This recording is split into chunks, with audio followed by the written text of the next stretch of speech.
ومن أحسن قولا ممن دعا إلى الله وعمل صالحا وقال إنني من المسلمين.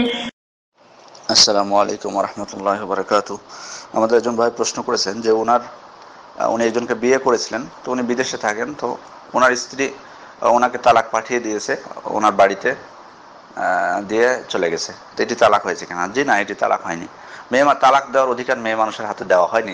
ইসলামের শরীয়তে মেয়ে মানুষের তালাক দেওয়ার অধিকার নেই। যেমনটি আপনি বলেছেন যে আপনি আমার লেকচার শুনেছেন, আপনি সেখানে মনে হয় যদি খেয়াল করতেন তাহলে স্পষ্ট হয়ে যেত আপনার কাছে যে এটি মেয়ে মানুষের হাতে দেওয়া হয়নি। তালাক দেওয়ার অধিকার পুরুষদের হাতে, তালাকের অধিকার পুরুষদের হাতে, মেয়ে মানুষের হাতে তালাকের অধিকার নেই। কিন্তু মেয়েরা পারে কি, মেয়েরা যদি অত্যন্ত তাদের উপর নির্যাতন করা হয় অথবা তারা আপনার সাথে সংসার করতে রাজি না হয় কোনো পুরুষের সাথে, তাদের জন্য অধিকার আছে খোলা করে নেওয়ার। খোলা করতে হবে কোনো কিছুর বিনিময়ে খোলা করতে হবে।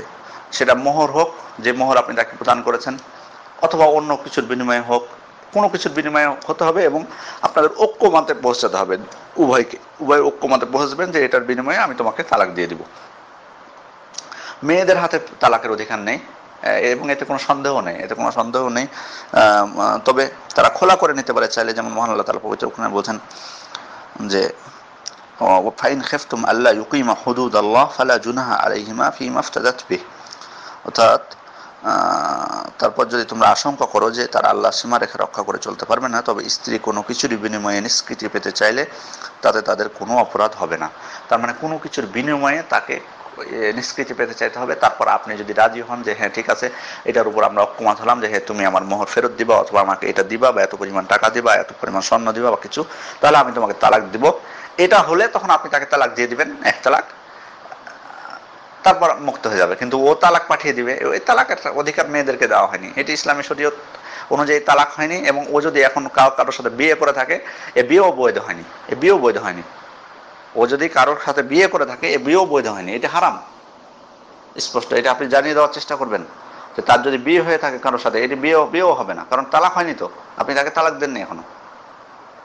তো আমি আপনাকে অনুরোধ করব, কারণ দেখুন এর প্রমাণ হলো যে সাবিত ইবনে কাইসের স্ত্রী রাসূলুল্লাহ সাল্লাল্লাহু আলাইহি ওয়াসাল্লামের কাছে এসে বললেন যে উনি তালাক চান, উনি তার স্বামীর সাথে সংসার করতে চান না।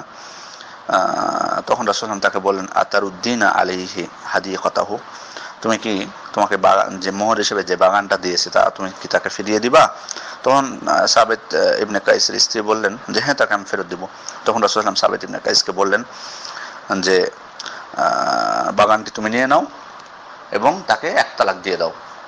তাহলে বোঝা যাচ্ছে যে খোলা করে নিতে চাইলে কোনো কিছুর বিনিময়ে খোলা করতে হবে। মোহরক বা পবিত্র কোরআনে মহান আল্লাহ তাআলা যেমনটি বলেছেন যে কোনো কিছুর বিনিময়ে, সেটা মোহরক বা অন্য যাই কিছু হোক না কেন, অথবা অর্ধেক মোহরক বা যেটাই করুক না কেন, কোনো কিছুর বিনিময়ে খোলা করে নিতে পারবে। তখন কোনো কিছুর উপর যখন ঐক্যমত হয়ে যাবেন যে এটার বিনিময়ে, তখন আপনি তাকে তালাক দিয়ে দিবেন। কিন্তু মহিলাদের হাতে কোনো তালাকের অধিকার নেই,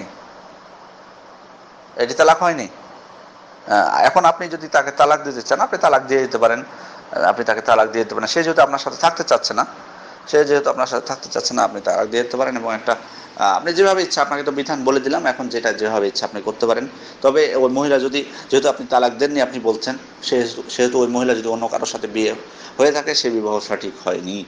আসসালামু আলাইকুম ওয়া রাহমাতুল্লাহি ওয়া বারাকাতুহু।